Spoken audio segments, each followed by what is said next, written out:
கடந்த 2 தினங்களில் நம்ம நியூஸ் பேப்பர்லாம் எடுத்து பார்க்கும்போது ஐஃபோன் ஆப்பிள் டிவைசஸ் இருக்குது பார்த்தீங்களா, அதில் ஆப்பிளினுடைய ஷேர் இருக்குது பாருங்க, அது ஒரு 3%லேருந்து 6% டவுன் ஆகுது.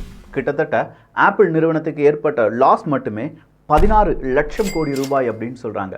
16 லட்சம் கோடி ரூபாய் லாஸ் வருவதற்கு என்ன காரணம்? வேறு யாருமே இல்லை, சீனாவினுடைய நடவடிக்கை தான் காரணம். சிப் வார் அப்படிங்கிறத பற்றி தமிழ் பட்சத்தில் நிறைய காணொலிகளை பதிவு பண்ணியிருக்கோம். அதில் அடுத்த பாகமாக இதை நம்ம சேர்க்கலாம்.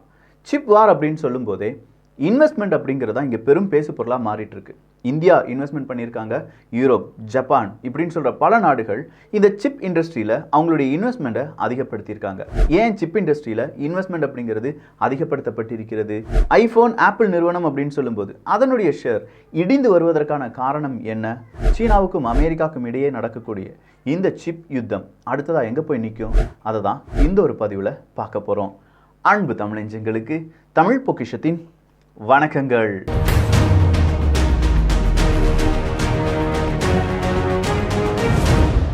கிட்டத்தட்ட 40 பில்லியன் அமெரிக்க டாலர், 3 லட்சம் கோடி ரூபாயை சீனா ஒரு ப்ராஜெக்டுக்காக ஒதுக்குறாங்க. அந்த ப்ராஜெக்ட் என்ன அப்படின்னு கேட்டிங்கன்னா, நம்ம நாட்டில் சிப் இண்டஸ்ட்ரியை வளர்க்க வேண்டும். யாரெல்லாம் சிப் இண்டஸ்ட்ரியில் இப்போ பிஸ்னஸ் பண்ணுறீங்களோ, ஃபேக்ட்ரி வச்சுருக்கீங்களோ, அவங்கெல்லாம் உடனடியாக இன்னும் கொஞ்சம் என்ஹான்ஸ் பண்ணுங்கள். நம்ம நாட்டிலேயே சிப் இண்டஸ்ட்ரியை வளர்க்க வேண்டும் அப்படிங்கிற இந்த உத்தரவு 2020-2021 இந்த காலகட்டத்தில் பறக்குது. அங்கே இருக்கக்கூடிய சிப் இண்டஸ்ட்ரீஸ் எல்லாம் இரவு பகலாக இதற்காக உழைக்க ஆரம்பிக்கிறாங்க. இப்படி சீனா சொல்வதற்கு காரணம் என்ன? ஒரு 2 வருஷத்துக்கு முன்னாடி போகலாம். 2018 ZTE அப்படிங்கிற நிறுவனத்தை நம்ம எல்லாருமே கேள்விப்பட்டிருப்போம். நிறைய டிவைஸை நம்ம யூஸ் பண்ணியிருப்போம். நெட்வொர்க் ஓரியன்ட் டிவைசஸ் அப்படிங்கிறதும் இல்லை ஸ்மார்ட் டிவைசஸ் அப்படிங்கிறதுலையும் ZTE அடிச்சுக்கிட முடியாது அப்படின்னு சொன்ன காலகட்டம் தான் 2018. 2018 ZTE ஈரானுக்கு உதவி செய்கிறாங்க அப்படிங்கிற ஒரு குற்றச்சாட்டை அமெரிக்கா முன்வைக்கிறாங்க. ZTE அதை மறுத்தது என்றால் கண்டிப்பாக ZTEயால் முன்னேற முடியாது.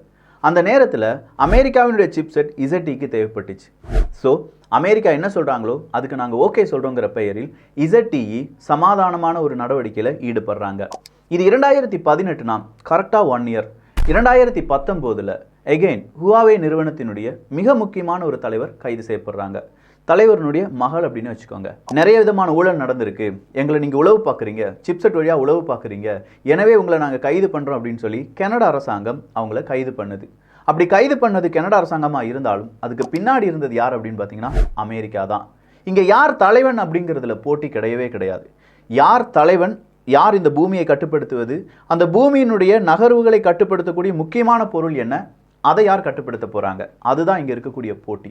ஸோ இப்போதைக்கு இந்த உலகத்தில் தேவையான பொருள் என்ன அப்படின்னு கேட்டிங்கன்னா 2 விஷயம். ஒன்று கச்சா எண்ணெய், இன்னொன்று செமிகண்டக்டர். ஸோ இந்த செமிகண்டக்டர் இண்டஸ்ட்ரியை யார் கட்டுப்படுத்த போகிறாங்க?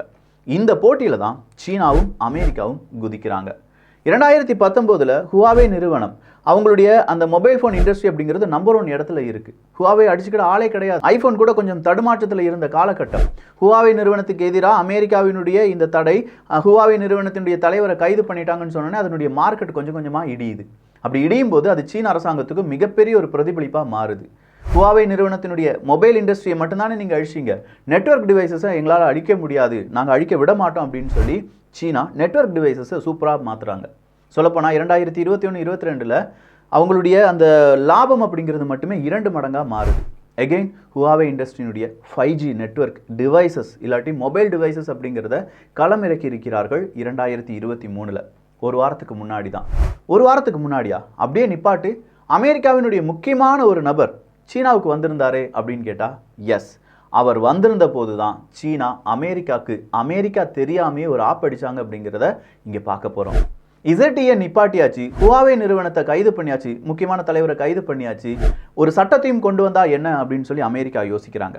அந்த சட்டம் தான் நம்ம நாட்டிலேருந்து இல்லை நம்ம நாட்டை சார்ந்து இருக்கக்கூடிய நிறுவனங்கள் வழியாக எந்த விதமான சிப்பும் யாருக்கு போகக்கூடாது, சீனாவுக்கு போகக்கூடாது. அதுக்கு நாங்கள் தடை விதிக்கிறோம். அப்படி நீங்கள் போகிறதா இருந்துச்சுன்னா உங்களுக்கும் உங்களுடைய நிறுவனத்துக்கும் வாழ்நாள் தடை அப்படிங்கிறது விதிக்கப்படும். வேணும்னா நமக்கு ரொம்ப ஸ்பீடான டிவைசஸை கொடுங்க, சிப்செட்டை கொடுங்க, அவங்களுக்கு ரொம்ப ஸ்லோவான சிப்செட்டை கொடுங்க இப்படின்னு சொல்லி அமெரிக்கா ஒரு சட்டத்தை இயற்றுகிறார்கள். நிறைய நிறுவனங்கள், சிப்செட்டை உருவாக்கக்கூடிய நிறுவனங்கள் அமெரிக்காவுக்கு தனியாக சிப்செட்டை உருவாக்குறாங்க, சீனாவுக்கு தனியாக சிப்செட்டை உருவாக்குறாங்க. அப்படி உருவாக்கிட்டு இருக்கிற அந்த நேரத்தில் தான் மறுபடியும் ஒரு தடை சட்டம் அப்படிங்கிறது வருது. நீங்கள் சீனாவில் வேலை பார்த்துட்டு இருக்கீங்க, சீனாவை சார்ந்த இல்லாட்டி சீனாவுக்கு ஏற்றுமதி செய்யக்கூடிய சிப்செட் நிறுவனங்களில் வேலை பார்க்குறீங்கன்னா உடனடி அமெரிக்காவுக்கு வாங்க, அப்படி இல்லையா அங்கே இருந்துக்கோங்க அப்படிங்கிறது தான். நிறைய மனிதர்கள் பேனிக் ஆகுறாங்க. ஸோ சிப்செட் அப்படிங்கிறதுக்கு ஒரு பெரிய ஆர்டிஃபிஷியல் பேனிக் அப்படிங்கிறது ஏற்படுது. சொல்லப்போனால் அது அமெரிக்காவையோ சீனாவையோ மட்டும் பாதிக்கலை, யூரோப், ஜப்பான், இந்தியாவையும் பாதிக்குது. இந்தியாலாம் யோசிக்க ஆரம்பிக்கிறாங்க, நமக்கான ஒரு சிப்செட் இண்டஸ்ட்ரியை நம்ம உருவாக்கணும் போல, அப்படி இல்லைனா இந்த ஒரு ரேஸில் நம்ம தோற்றுருவோம் அப்படிங்கிறத இந்தியாவும் உணர ஆரம்பித்த தருணம். 2020, 21, 22 கொரோனானால ஊரடங்கு உத்தரவு, ஒர்க் ஃப்ரம் ஹோம் அப்படின்னு சொல்கிற இந்த காலகட்டத்தில் சிப்செட்டுக்கு வேறு டிமாண்ட் ஆகுது. இந்த காலகட்டத்தில் தான் கிரிப்டோ கரன்சியும் அதிகமாக பேசப்படுது. கிரிப்டோ கரன்சி அப்படின்னு சொல்லும்போதே மைனிங்க்கு ஜிபியூ வேணும், அதுக்கு கண்டிப்பாக செமிகண்டக்டர்ஸ் வேணும், ஐசி வேணும். அது எல்லாமே கிடைக்காம கம்ப்யூட்டர் கூட வாங்க முடியாத ஒரு நிலைமை உருவாகுது. நிறைய கார் நிறுவனங்கள் அவங்களுடைய காரை உருவாக்க முடியாமல் தவிக்கிறாங்க. ஏன்னா காருக்கும் ஐசி அப்படிங்கிறதுலாம் வேணும். இந்த ஒரு நேரத்தில் தான் சீனா என்ன செய்கிறாங்க, அவங்களுடைய 40 பில்லியன் அமெரிக்க டாலர், 3.5 லட்சம் ரூபாயை அவங்களுடைய எக்கனாமியில் பம்ப் பண்ணுறாங்க. அப்படி பம்ப் பண்ணுறது ஜஸ்ட் ஒரே ஒரு இண்டஸ்ட்ரிக்காக, சிப்செட் இண்டஸ்ட்ரி. இதை கொஞ்சமாக பார்த்துட்டு இருந்த அமெரிக்கா அடுத்தடுத்த நகர்வுகளில் ஈடுபடுறாங்க. இப்படியே விட்டால் சரி வராது அப்படின்னு சொன்ன சீனா அமெரிக்காவை பழிவாங்குவதற்கு கடந்த வருடத்தில் என்ன தெரியுமா செய்கிறாங்க, முக்கியமான 2 ரா மெட்டீரியல்ஸுக்கு தடை விதிக்கிறாங்க. இந்த ரா மெட்டீரியல் சிப்செட்டை உருவாக்கக்கூடிய தேவையான ரா மெட்டீரியல். இதை ஜப்பானுக்கும் கொடுக்க மாட்டேன், அமெரிக்காவுக்கும் கொடுக்க மாட்டேன்னு சொல்கிறாங்க சீனா. ஜப்பானுக்கு ஏன் கொடுக்க மாட்டாங்க, ஏன்னா ஜப்பான் வழியாக அமெரிக்காவுக்கு கிடைச்சிரும். அப்படி அமெரிக்காவுக்கு கிடைச்ச பிறகு அமெரிக்கா அதை வச்சு சிப்செட்டை உருவாக்கிடுவாங்க.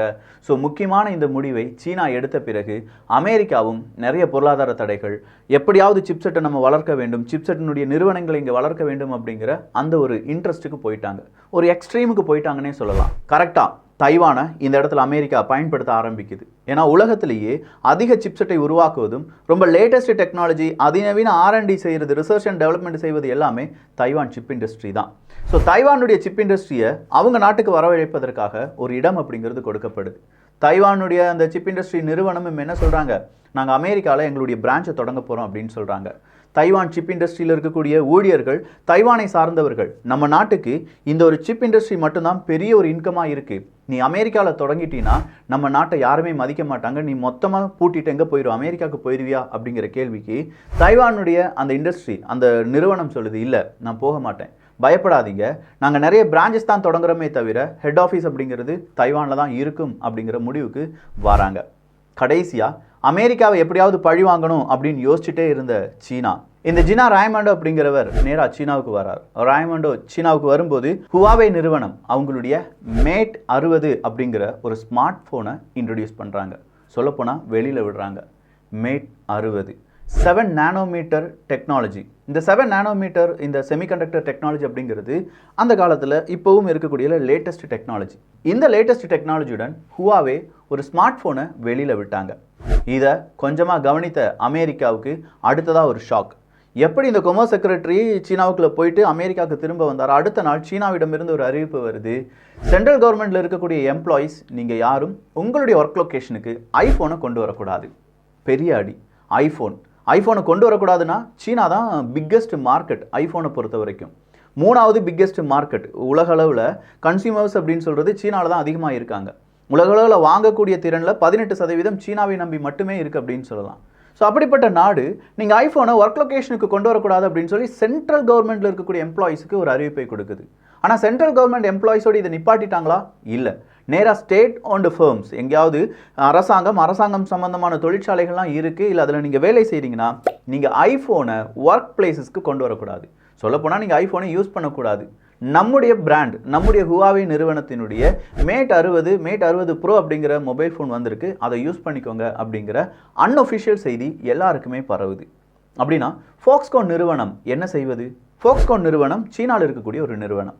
இந்த ஃபாக்ஸ்கான் நிறுவனம் தான் அமெரிக்காவினுடைய ஆப்பிள் நிறுவனத்துக்கு எல்லா ஸ்பேர் பார்ட்ஸையும், அதிகமான ஸ்பேர் பார்ட்ஸ் எல்லாம் உருவாக்கி கொடுக்கக்கூடிய ஒரு நிறுவனம். அந்த நிறுவனத்தினுடைய வேலை குறையுது, லாபம் குறையுது, ஆப்பிளினுடைய ஷேர் வேல்யூம் கம்மியாகுது. இப்படித்தான் 2-3 தினங்களில் ஆப்பிளினுடைய ஷேர் வேல்யூ 200 பில்லியன் அமெரிக்க டாலர் அளவுக்கான இழப்பாக மாறுகிறது. சொல்லப்போனால் செப்டம்பர் 12ஆம் தேதி ஆப்பிளினுடைய ஒரு பிக் ஈவெண்ட் இருக்குது. iPhone 15 3 நானோமீட்டர் ஆர்கிடெக்சருடன் நாங்கள் செமிகண்டக்டர்ஸை உருவாக்கிட்டோம் அப்படின்னு சொல்லக்கூடிய ஆப்பிள் 7 நானோமீட்டரில் நாங்களும் செமிகண்டக்டர்ஸ் எங்களுடைய ரா மெட்டீரியல் வச்சு எங்களுடைய டெக்னாலஜியை வச்சு நாங்களே உருவாக்கிட்டோம் அப்படின்னு சொல்கிற சீனா 2 வருட கேப்பில் நிற்கிறாங்க 2 பேருமே. கொஞ்சம் அமெரிக்கா முன்னிலையில் இருந்தாலும் 7 நானோமீட்டர் ஆர்கிடெக்சர் எங்களால் செய்ய முடியும்னு சொல்லி சீனா காண்பித்திருப்பதால் சிப் வார் அப்படிங்கிறது அடுத்த லெவலுக்கு போயிருக்குன்னு சொல்லலாம். ஸோ அடுத்தடுத்த திருப்பங்களில் என்ன நடக்கும், சிப் வார் அப்படிங்கிறதுல இந்தியா எந்த நிலைமையில் இருக்குது அப்படிங்கிறதெல்லாம் வெவ்வேறு பதிவுகளில் பார்க்கலாம். ஸோ இப்போ நடக்கக்கூடிய யார் பெரியவன், யார் இந்த உலகத்தை கட்டுப்படுத்தக்கூடிய பொருளை கட்டுப்படுத்த போகிறார்கள் அப்படிங்கிறதுல வல்லவர்களாக இருக்கிறார்கள் அப்படிங்கிறதுக்கான ஒரு சின்ன காணொலியாக இதை நான் பதிவு பண்ணியிருக்கேன். ஆனால் நிறைய இன்ஃபர்மேஷன் கொடுத்துருக்கேன். மாணவ மாணவிகளுக்கு ரொம்ப முக்கியமானதும், தொழில் முனைவர்களுக்கு, இல்லை இந்த மாதிரி ஃபேக்ட்ரி வைக்கணும், இந்தியாவை எப்படியாவது வேறொரு லெவலுக்கு கொண்டு போகணும் அப்படின்னு சொல்லி ஆசைப்படக்கூடிய இளைஞர்களுக்கு இது ஒரு உந்து சக்தியாகவும் இருக்கலாம். இந்த ஒரு காணொலி எப்படி இருந்துச்சு அப்படிங்கிற உங்களுடைய கருத்துக்கள் இங்கே வரவேற்கப்படுகின்றன. எல்லோரும் தமிழ் பொக்கிஷத்தில் இணைந்திருங்கள். நல்லதை பகிர்ந்து நல்ல சமுதாயத்தை உருவாக்குவோம். நன்றி, வணக்கம்.